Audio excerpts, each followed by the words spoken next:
اس لیے 10 سالہ زندگی بہت کافی دقت و دشواریوں کے ساتھ جب اسلام کا غلبہ مکمل ہو چکا، آخری حج، آخری خطبہ جب نبی آخر الزمان نے اعلان فرمایا، سب سے زیادہ صحابہ کرام کی جماعت وہاں موجود تھی۔ رحمت عالم نے بہت پیارا جملہ بیان کرتے ہوئے ارشاد فرمایا کہ آج کی اس تاریخ میں میں دور جہالت کی تمام باطل فرسودہ رسموں کو اپنے قدموں سے میں روک رہا ہوں۔ کوئی بھی غلط رسم، کوئی بھی غلط رواج، کوئی بھی غلط رہن سہن کے معاملات مانے نہیں جائیں گے۔ اب تمہیں اگر عملی زندگی اختیار کرنی اور تمہیں نہ قبیلے کا سردار ہونا کافی ہے، نہ کسی علاقے کا رئیس ہونا کافی ہے، امیر و غریب میں، کالے گورے میں، اجمی عربی میں کسی قسم کا کوئی فرق نہیں ہے۔ تم میں سب سے بہترین وہ ہے اِنَّ أَكْرَمَكُمْ عِندَ اللَّهِ أَتْقَاكُمْ، تم میں سب سے بہترین وہ ہے جو متقی ہو، پرہیزگار ہو۔ اب نہ بڑے کی قید ہے، نہ چھوٹے کی قید ہے، نہ مالدار کی قید ہے، نہ غریب کی قید ہے، نہ بادشاہ کی قید ہے، نہ رعایا کی قید ہے۔ تم میں جو بھی ہو، کسی بھی منصب پر ہو، اگر تمہارے اندر تقویٰ طہارت کی باتیں ہیں تو تم ہی سب سے زیادہ بہتر ہو۔ اس کے بعد عقیدہ ملت اسلامیہ آقا رحمت عالم نے صاف فرمایا، میرے بعد کوئی نبی نہیں ہوگا، اور میرے بعد میرے امت کے علماء، میرے امت کے جانکار، میرے امت کے اہل علم دین مصطفیٰ کو پھیلائیں گے اور قرآن و حدیث پر عملی زندگی کے ساتھ ساتھ لوگوں کو عمل کی ترغیب دیں گے۔ آپ کی حدیث مبارکہ ہے، علماء امتی کا انبیاء بنی اسرائیل، بنی اسرائیل کے نبیوں سے، حضرت بنی اسرائیل کے نبیوں میں حضرت موسیٰ کلیم اللہ علیہ نبینا علیہ الصلوۃ والتسلیم پر توریت نازل ہوئی۔ بنی اسرائیل میں بہت کافی انبیاء کرام کی جماعت ہوئی، اور ہر ایک نے توریت پر عملی زندگی اختیار کرایا۔ حضرت عیسیٰ کے بعد کوئی نبی نہیں آیا علاوہ نبی آخر الزمان کے۔ بنی اسرائیل میں بہت انبیاء آئے، حضرت عیسیٰ روح اللہ انجیل مقدس لے کر کے آئے، نبی آخر الزمان تک انجیل ہی پر عمل ہوتا رہا۔ لیکن جب آخر میں نبی آخر الزمان تشریف لے کر آئے، اس وقت جب کہ تمام انبیاء سے عہد و پیمان کین لیا گیا تھا، اور عالم ارواح میں ساری دنیا کی انسانیت کے روحوں کو اکٹھا جمع کر کے عہد و پیمان لیا گیا تھا، اور نبیوں نے اپنی ذمہ داری کو نبھا کر کے آخری خطبہ جو ہر نبی نے یہی دیا کہ میرے بعد نبی جو آنے والا ہوگا ان کے اوصاف جمیلہ یہ ہوں گے، ان کی خصوصیت یہ ہوگی، ان کی لائی ہوئی کتاب قرآن مقدس ہوگی، ہماری شریعتوں کو چھوڑ کر اسی پر عمل اختیار کرنا۔ تمام انبیاء مرسلین نے اس بات پر اپنے کیے ہوئے عہد و پیمان کو لوگوں کے سامنے آشکارا فرمایا، لیکن امتیوں میں بگاڑ پیدا ہو گیا۔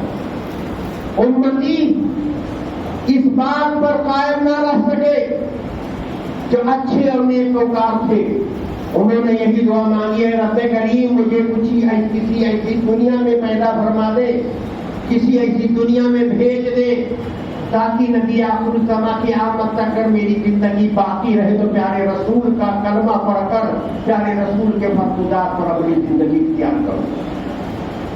آپ مہربانی کر کے کھڑے ہو کر سبوں کو سیدھی کر لیں، اور پیچھے والے لوگ آگے بڑھائیں، آگے بڑھیے اور سبوں کو صحیح کر لیجیے، جگہ پوری کر لیجیے، تشریف رکھ کے درود پاک پڑھیں۔ اللہم صلی علی سیدنا شفیعنا نبینا مولانا محمد وعلی آل سیدنا مولانا محمد بارک وسلم صلاۃ و سلام علیک یا رسول اللہ صلی اللہ تعالی علیہ وسلم۔ رحمت عالم نور مجسم فخر بنی آدم محمد مصطفیٰ محمد مصطفیٰ صلی اللہ تعالی علیہ وسلم نے ارشاد فرمایا، لا نبی بعدی، میرے بعد کوئی نبی نہیں۔ حجۃ الوداع کے موقع پہ کہا، تمام رسموں کو مٹانے کے بعد اب تمہارے پاس دو چیزیں میں چھوڑ کر کے جا رہا ہوں، ایک قرآن، ایک اہل بیت طہار۔ پتہ یہ چلا قرآن قانون ہے، اہل بیت طہار قانونی زندگی عمل کر کے عملی زندگی کا درس عطا فرمائے، اور اہل بیت طہار کے مشن پر چلنے والے انبیاء کرام کے بعد اولیاء کرام کی جماعت، علماء کرام کی جماعت، بزرگان دین کی جماعت، اہل علم کی جماعت، جسے کہ آقا رحمت عالم نے ارشاد فرمایا تو علماء امتی کا انبیاء بنی اسرائیل، میرے امت کے علماء بنی اسرائیل کے نبیوں جیسے ہیں، یعنی جس طریقے سے بنی اسرائیل کے علماء نے، نبیوں نے توریت پر عملی زندگی اختیار کیا، لوگوں کو اس کا درس دیا، اسی طریقے سے میرے امت کے علماء، جانکار، اہل علم، اہل بصیرت و بصارت قرآن پر خود عمل کریں گے اور قرآن و حدیث کے مطابق لوگوں کو عملی زندگی کا درس عطا فرمائیں گے۔ اور عزیزان ملت اسلامیہ، اہل علم سے کوئی بھی دنیا قابل نہیں تھی۔ محترم سامعین، یہ عظمت والی تاریخ ہے جو چل رہی ہے۔ اس مہینے کو اہل عقیدت و محبت 11ویں شریف کے مہینے کے نام سے بھی یاد کیا جاتا ہے، اور نظامی جامع مسجد میں ہر سال 11ویں شریف کا نیاز، لیکن آپ کا خطاب، آپ کا لقب پیران پیر روشن ضمیر سیدنا مرشد اعظم جیلانی بغدادی رضی اللہ تعالیٰ عنہ۔ آپ سے علم کی اتنی زیادہ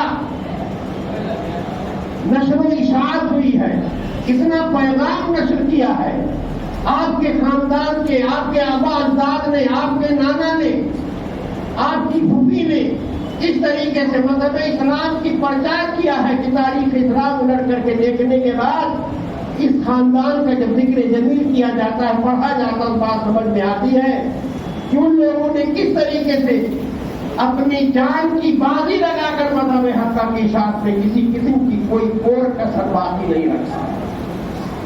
حضرت سیدنا غوث الاعظم جیلانی بغدادی رضی اللہ تعالیٰ عنہ کے بعد کہ نانا جان حضرت عبداللہ سومئی، آپ کے والد گرامی حضرت ابو صالح موسیٰ جنگی دوست، آپ کی پھوپھی حضرت عائشہ، آپ کی والدہ ماجدہ کے ذکر جمیل فاطمہ ام الخیر کے رہتی دنیا تک کتابوں میں روشن اوراق میں اس طریقے سے چمک رہے، کس طریقے سے کارنامہ انجام دیا۔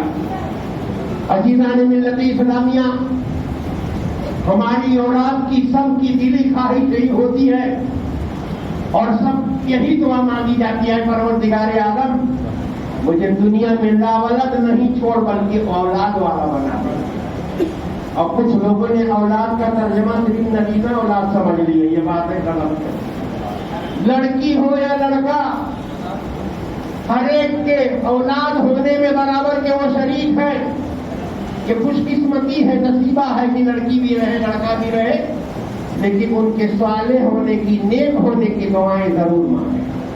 قرآن مقدس کا فیصلہ ہے، حضرت سیدنا ابراہیم کی دعا ہے۔ ہم اور آپ جب دعائیں مانگتے ہیں آقا رحمت عالم کے فرمودات کی روشنی میں کہ مذہب حق پر، دین حنیف پر ہم اور آپ چل رہے ہیں، حضرت سیدنا ابراہیم خلیل اللہ علیہ نبینا علیہ الصلوۃ والتسلیم نے جو دعائیں مانگی تھی، 90 سال سے عمر دراز کرنے کے بعد رب حب لی من الصالحین کی جب صدا بلند کیا، اور ان دعاؤں کے ذریعے سے ہر لاولد اپنے لیے اگر یہ دعائیں مانگے، حضرت ابراہیم کی دعا سمجھتے ہوئے کہ اللہ نے حضرت ابراہیم کی دعا مانگی اور نبی کریم نے ارشاد فرمایا دین حنیف کی جو دعائیں ہیں اس کو جب بندے ہمارے امتی مانگیں گے تو اللہ قبولیت کے درجات کو ضرور عطا فرمائے۔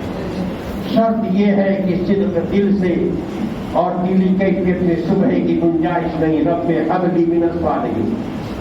حضرت عبداللہ سومئی کے ہاں جب ان کی بیٹی فاطمہ ام الخیر پیدا ہوتی ہیں، پیدا ہونے کے بعد میں ترنت یہی دعا مانگی ہے، رب کریم جس طریقے سے تو نے مجھے اولاد سے مالا مال فرما دیا، مجھے لڑکی عطا فرما دیا، اسی طریقے سے مجھے ایسا داماد عطا فرما دے جو تمام دینی امور کا ماہر ہو، اللہ کی وحدانیت کو پہچانتا ہو، رسول کی رسالت کو پڑھ کر عملی زندگی اختیار کرتا ہو، اور دعا وہاں مانگی. اور آج کی طریقے سے ایسا نہیں، آج ماحول خراب ہو چکا. رشتوں کے لیے بڑی دشواریاں اس لیے ہو رہی ہیں کہ دلالوں کی پیدائش زیادہ ہو گئی ہے. ایک دوسرے سے لگا کے بڑھانے والا انتظام کرتے ہیں. جب تک نہیں تھا ایک دوسرے رشتے دار، وفائی رشتے دار ایک دوسرے سے کہہ دعا کر کے فلاں کے فلاں کی لڑکی ہے، فلاں کا لڑکا ہے، لڑکا پڑھا ہے، لڑکی خوبصورت ہے، دیندار ہے، اچھی ہے، ایسا ہو جاتا تھا. لیکن دلالوں نے اس کو بہت مہنگا کر دیا. جن کے بہترین دلال ہیں، بہترین دولت، ان کو اچھے رشتے مل جائیں. اگر دلال نہیں ہے تو بڑا مشکل معاملہ. لیکن گھبرانے کی ضرورت نہیں. اللہ کی بارگاہ میں دعائیں مانگیں. اللہ رب العزت کا فرمان ہے کل شیء خلقنا زوجین، ہم نے ہر چیز کے جوڑے پیدا کیے ہیں. بس سب کا دامن تھام کر دعائیں مانگیں اور اپنے بچوں کو نیک اور صالح عمل کے لیے ترغیب کریں اور عملی زندگی کے لیے کوشاں ہو. انشاءاللہ العزیز اللہ کی بارگاہ میں یہی دعا ہے، رب کریم ہر لڑکی کرنے والوں کے لیے غیب سے اچھے رشتے عطا فرمائے. اس طریقے سے صالحین بندوں کے رشتے عطا فرمائے. محترم سامعین، عبداللہ سوامی نے دعا مانگی. لڑکی دھیرے دھیرے دیکھتے دیکھتے جوانی کی تحریک پر پہنچ گئی. فکر لاحق تھی، پروردگار عالم میری بچی اب اس لائق ہو گئی کہ اس کو میں رخصت کر کے اس کے گھر پہ بھیجوں اور شریعت مصطفی کے مطابق النکاح من سنتی فمن رغب عن سنتی فلیس منی. آقا کے فرمودات ہے نکاح کرنا میری سنت ہے، جو میری سنت سے روگردانی کرے پھرے وہ ہم میں سے نہیں. اور النکاح نصف ایمان، شادی کرنا آدھا ایمان ہے. النظافت و نصف ایمان، پاکیزگی آدھا ایمان ہے. پاکیزگی اور نکاح دونوں مل کر مکمل ایمان کی علامت بتایا گیا ہے. بتائیے چلا آدمی پاکیزہ زندگی اگر اختیار کرے، پاکیزہ زندگی جب ہوگی جب کوئی گناہ نہیں کرے گا، آدمی خالی گناہ ہوتے رہے گا. اور نکاح کی دولت سے جب مالا مال ہو جائے گا، جب چاہے نرینہ ہو یا زنانہ ہو، ان میں سے کوئی بھی ہر ایک کی نگاہیں نیکی ہو جائیں گی، شریعت پر بڑی زندگی ہو جائے گی. محترم سامعین، رشتہ قریب ہونے کی منزل میں ہے. تلاش جاری ہے. بارگاہ بندی میں دعا اسی علاقے کے مرد مجاہد جن کی کنیت ابو صالح موسیٰ نام ہے، جنگی دوست رقم جو غوث اعظم کے والد گرامی ہیں. آپ کی تاریخ بہت لمبی ہے، مختصر میں آپ کو یہ بتا دوں. علم دین مصطفیٰ کے حصول کی خاطر، اللہ واحد کے پیغام کو نشر کرنے کی خاطر انہوں نے بیڑا اپنا لیا تھا. ذمہ داری لے لیا کہ ہم اللہ کے رسول کے فرمان کو عام کریں اور جو نہیں مانے گا فرمودات رسول کو ہم اس سے جنگ کریں گے. اس لیے ان کو جنگی دوست کہا گیا. اس نے اتفاق صحرا سے گزر رہے ہیں، مغرب کا وقت قریب ہے. اب وضو بھی کرنا اور اکثر روزے رہتے ہیں اور پانی بھی پینا ہے، افطاری کرنا ہے. اور اللہ والے کبھی بھی جب نکلتے تھے تو توکل اللہ کی منزل ہوتی ہے کہ اللہ رب العزت الحمدللہ الذی احیانا بعد اماتنا والیہ النشور. صبح بیدار ہونے کے بعد جب دعا پڑھ لیا کہ مرنے کے بعد جو زندگی عطا فرمائی ہے تو زندگی جینے کے لیے عابدانہ کی ضرورت ہے. اللہ رزاق ہے، اس کو ضرور عطا فرمائے. اس پر ایمان وقت غروب ہے، آگے پہنچے. چشمہ ایک نہر جاری، کہا پانی بھی مل گیا، وضو بھی کر لیں گے. لیکن پہلو کا مسئلہ وہی مسافروں کے لیے تھا کہ اگر پانی پر قدرت ہونے کے باوجود پانی دستیاب نہ ہو تو آپ تیمم کر لو. اور سجدہ کر کے نماز ادا کرتے. لیکن پانی دیکھنے کے بعد اتنا زیادہ خوش ہوئے کہ جتنی عظیم نعمتیں ہمارے ساتھ جڑی ہم خوش نہیں ہوتے کہ اللہ نے احسان فرما دیا کہ ہم تازہ وضو بھی کر لیں گے اور پانی پی کر افطاری بھی کر لیں گے اور سکون و اطمینان سے نماز ادا کر لیں گے. اس خوشی کے موقع پر لبے نہر پہنچے, دریا کے نہر کے کنارے پہنچے, وضو کیا, پیر دھونے کا منزل آیا, اتنے میں کیا دیکھا, ایک سیب کنارے آ گیا. انہوں نے یہ شکر ادا کیا, رب کریم تیرا احسان ہے کہ میں روزے سے تھا, وضو سے بھی فارغ بھی نہیں ہوا کہ سیب بھی مل گیا. وضو سے فارغ ہوئے, وضو ہو گیا, آپ نے سیب کھایا, نماز ادا کیا, نماز سے فارغ ہوئے. اس کے بعد ان کے دل میں یہ خیال آیا, تقویٰ کی منزل آپ اندازہ لگا. یا ایھا الذین آمنوا اتقوا اللہ, اسی سے تقویٰ آیا, اللہ سے ڈرو. اور تقویٰ کی کیفیت بڑی عظیم. کہا یہ تو نہر جاری ہے, کوئی بھی استعمال کر سکتا ہے, لیکن یہ جو سیب میں نے کھا لیا یہ کسی بات کا ہوگا, اس کا کوئی مالک ہوگا, میں نے غلط کیا. ادھر سے دھارا آ رہا تھا, چلنے لگی, راستہ بھی گزر گئی, ایک باغ نظر آیا. اور عزیزان ملت اسلامیہ اس باغ کے کنارے سے ہو کر لہر جاری تھا. دیکھا کہ اس باغ پہ جو سیب کے درخت ہیں, ہر قسم کے بیوجات اس میں موجود ہیں. جو سیب کے درخت ہیں جو میں نے کھایا, اسی شکل کے سیب, اتنی ہی ذات پہ, اتنی خوبصورت سے, اسی میں سے گرا ہے, پتہ لگا کر جایا جائے.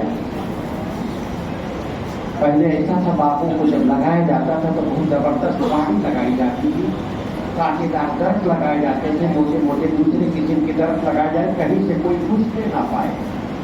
چاروں طرف سے گھوم کر دیکھا, جو دروازہ تھا بند تھا, آپ باہر ہی آرام کرتے. رات عبادت میں, شکر و اطمینان میں, تسبیح و تہلیل میں گزار دیا. دروازہ کھلا, نماز سے فارغ ہونے کے بعد جب دروازے میں سے اندر داخل ہوئے, خدمت گزاروں نے پوچھا کہ کیسے آنا ہوا. کہا میں نے اس بات درخت کا ایک سیب کھا لیا ہے, اس سے مہمان کی تلاش بلا بھی آنے والے. تھوڑی دیر کے بعد حضرت عبداللہ صومعی اس باغ کے مالک تھے, اور اسی رات یہ دعا مانگی جائے, پروردگار اعظم عمر کی منزل اس منزل پر پہنچ چکی ہے میری چہیتی بیٹی کی رشتہ کرا کے. عزیزان ملت اسلامیہ, اس کے بعد ان کو مخاطب کر کے کہا کیسے آنا ہوا. کہا میں فلاں مقام سے گزر رہا تھا, دیکھا نہر میں ایک سیب بہ رہا تھا, میں نے اٹھا کے کھا لیا. تو میں یہ چاہتا ہوں کہ حقوق العباد کا میں انتظار کروں, بندے کا کوئی حق میرے اوپر تلفی کا میں شکار نہ کرنے پاؤں. سیدھا میری لطیف اسلامیہ, اسی لیے میں حاضر بارگاہ ہوا ہوں, میری غلطیوں کی معافی کرا. نیچے سے اوپر دیکھا, چہرے کو دیکھنے کے بعد فارسی کا مقولہ ولی لا ولی نہیں شناست, ولی کو ولی ہی پہچانتا. کہا رب کریم ہی دل میں شکرانہ ادا کیا, رب کریم تیرا احسان عظیم ہے, جیسا میں چاہتا تھا ویسے ہی میں پا گیا. کہا دو شرطیں ہیں اگر معافی چاہتے ہو. ایک شرط تو یہ ہے کہ میری بات کی خدمت, کچھ روایتوں کے حساب سے 12 سال بیان کیا, کچھ روایتوں کے حساب سے بیان کیا, اتنے دنوں تک کرنا ہوگا. بہرحال خدمت کرنی پڑے گی, اور جب یہ پہلی شرط مکمل ہو جائے گی تو دوسری شرط میں بیان کروں گا. تو لگتے کئی دنوں کے بعد عبداللہ صومعی تشریف لائے اور کہا کہ باغ میں کیسا لگا. بولا بہت اچھا لگا, اللہ کا شکر ہے, اور ہمیں اطمینان و سکون سے نماز اور روزے اور پابندیاں بھی کرنے کا معاملہ ہے, اور آج کے بعد کی خدمت بھی میں کر رہا ہوں. اور لوگوں نے کہا بڑی جمعی سے خدمت کر رہے ہیں. کہا ٹھیک ہے, میں یہ چاہتا ہوں اتنے دنوں سے آپ ہیں تو جائیے کچھ اچھے پھل لے کر کے آئیے اپنے ہاتھوں سے, کہ کس کے پھل اچھے ہیں میں کھانا چاہتا ہوں. لیکن امتحان کا مرحلہ تقویٰ کی منزل کا امتحان تھا. آپ کے جو زیادہ خوبصورت نظر آ رہے تھے اس کو لے کر پہنچے, پھلوں کو پہلا کاٹ کر پیش کیا. کھائی تو بہت کھٹا ہے, بہت دور سے دوسرا کاٹا. اتفاق سے جتنے پھل لے کر وہ آئے تھے اچھا سمجھ کر کھٹے نکلے. عبداللہ صومعی نے یہ کہا اتنے دنوں سے بات کی خدمت کر رہے ہو اور ابھی یہ تمیز نہیں کہ کون سا پھل میٹھا ہے کون سا کھٹا ہے.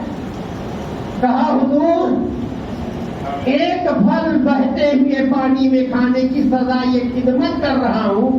آپ نے خدمت کرنے کا حکم دیا تھا, پھلوں کے چکھنے کا حکم نہیں دیا تھا کہ کون سا میٹھا ہے کون سا کڑوا ہے. کہا چلو امتحان میں آپ کامیاب ہو گئے.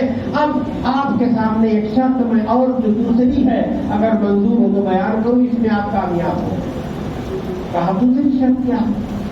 کہا میرے پاس ایک نابینا اندھی لڑکی ہے جو ہاتھوں سے اپاہج ہے, پیروں سے معذور ہے, قوت سماعت سے محروم ہے, قوت بینائی بھی نہیں ہے, قوت گویائی بھی نہیں, نہ بول سکتی ہے, نہ سن سکتی ہے, نہ جل سکتی ہے, نہ اٹھا سکتی ہے. اس سے تمہیں رشتہ کرنا. پہلے غور کیا, پھر سوچا یہ دنیا کی سزا بہتر ہے آخرت کی سزا سے, کیوں نہ ہاں کہہ دیا. کہا مجھے منظور ہے. محترم سامعین, عبداللہ سومئی بہت بڑے رئیس تھے, بہت بڑے رئیس تھے, اور ان کے باغ کی علماء بیان کرتے, مفسرین کی تفسیر ہے, ان کے باغ میں جتنے درخت تھے سال کے 12 مہینے اس میں پھل آتے تھے, اور بہت دور دور تک شہرا تھا کہ ایسا باغ, اور اس طریقے سے اس میں فروٹ جو مل رہے ہیں کسی باغ میں نہیں مل رہے ہیں. دور دور سے لوگ آتے تھے, لیکن انہوں نے کیا کیا تھا, اپنے باغ کو, اس کی آمدنی کو 3 حصوں میں ڈیوائڈ کیا تھا. پھلوں کو بھی مربع میں تقسیم کرتے, پیسہ آنے کے بعد راہ خدا میں خرچ کرتے, اپنے اوپر خرچ کرتے, اور ایک حصہ باغ کے ذمہ داروں کو, مالیوں کو, خدمت گزاروں کو, اور باغ میں جو کمی بیشی ہوتی 3 حصے کر کے سب خرچ کرتے تھے. اس لیے ہر موسم میں اس نے پھل لگا رکھا. اس کے بعد اتنے بڑے ہونے کے بعد آج جب مجبوری ہوتی تو کہتے ہیں چلو سنت طریقے سے مسجد میں نکال. مجبوراً مسجد میں سنت کا اہتمام نہ کیجیے, خوش ہو کر اہتمام اچھے سے اچھا کرتے صاف کر دیجیے, لیکن خوش ہو کر کے سنت کے طریقے سے مسجدوں کے نکاح کرائیں. نکاح میں مجلس میں جمع ہوئے لوگوں کو, مہمانوں کو بلایا, نکاح کی مجلس ہوئی, ان کا حجرے عروسی بتایا گیا, یہ کمرہ ہوا ہے, آپ کی بیوی کس کمرے میں رہتی. عشاء کی نماز کے فارغ ہونے کے بعد حضرت موسیٰ علیہ جنگی دوست اپنے حجرے عروسی میں پہنچتے ہیں, اور پہنچنے کے بعد السلام علیکم ورحمۃ اللہ وبرکاتہ. محترم بار بار اس کی تاکید میں نے آپ حضرات کو دیا, جب بھی آپ اپنے گھروں میں داخل ہو, کوئی نہ رہے تب بھی, کوئی موجود ہو تب بھی, چھوٹے بچے ہو تب بھی, بیوی ہو تب بھی, ماں بھی ہو تب بھی, باپ ہو, پورے گھر والے ہو, السلام علیکم ورحمۃ اللہ وبرکاتہ کہہ کر کے داخل ہو. حسب معمول آپ نے السلام علیکم ورحمۃ اللہ وبرکاتہ کہا, نسوانی آواز میں وعلیکم السلام ورحمۃ اللہ وبرکاتہ کی آواز آئی. کافی دیر میں آپ روم پہ گئے, سب کمرے بند ہیں, یہی کھلا. انہوں نے سوچا کہ میں نے جو نکاح ایک ایسی لڑکی سے ہوا ہے جو بول نہیں سکتی, جو سن نہیں سکتی. ہم نے سلام کیا, سنا بھی اور جواب دیا وعلیکم السلام, تو گویا میں غلط جگہ سے آ گیا. آپ باہر رات گزار دیے. فجر بعد حضرت عبداللہ سومئی کی بارگاہ میں حاضری دیا. حاضری دینے کے بعد عزیزان ملت اسلامیہ پوری کیفیت اولیوں کو معلوم رہتی ہے. یہاں بھی بتانا آرام کو مقصود ہے, ورنہ ولی کی نگاہ تو ہر چیزوں کو دیکھنا ہے. عزیزان ملت اسلامیہ, جیسا کہ گزشتہ جمعہ کو میں نے بیان کیا تھا کہ خواجہ قطب الدین بختیار کاکی نے جو شرط جنازے کی رکھی تھی, پورا مجمع صاف سن گیا تھا. اس کے بعد روتے ہوئے شمس الدین التمش نے کہا, اے میرے پیرو مرشد, میرے راز کو تم نے آج کھول دیا کہ وہی کا ہے. اسی طریقے سے عبداللہ سومئی نے پہلے بھی کہا, ہم نے نابینا اپنی بچی کو اس لیے کہا تھا, کبھی غیر محرم پر نگاہ میرے بچی کی پڑی, پہلی میں نے اسی کے لیے کہا تھا. اس نے غلط کلمات کو کبھی اپنے کانوں سے سنا نہیں تھا. قومی اسی لیے کہا تھا کہ مغلظات کلمات میری بیٹی کے زبان سے کبھی نکلے نہیں تھے. اس طریقے سے عزیزان ملت اسلامیہ ان تمام خوبیوں کی مرکہ میری بیٹی ہے اور ہم نے آپ کو اچھا پا کر رشتہ کیا. عزیزان نے آپ اندازہ لگاؤ جس کے والد گرامی حضرت موسیٰ جنگی دوست ہو, جس کی والدہ فاطمہ ام الخیر ہو, ان کا بیٹا کیا ہوگا؟ غوث اعظم ہوگا. باقی باتیں انشاءاللہ آئندہ کی میں کو تفصیل سے بیان کروں گا. آپ حضرات سے مؤدبانہ گزارش یہ ہے کہ یہ آج بھی رکھا ہوا ہے, اس کے بعد میں نیاز کے اعلان اگلے جمعہ کو کیا جائے گا. آج بھی دیکھ میں آپ پیسہ ڈالیں اور نیاز کی تقریب میں حصہ دیں. یہ غوث اعظم کی جانب منظور.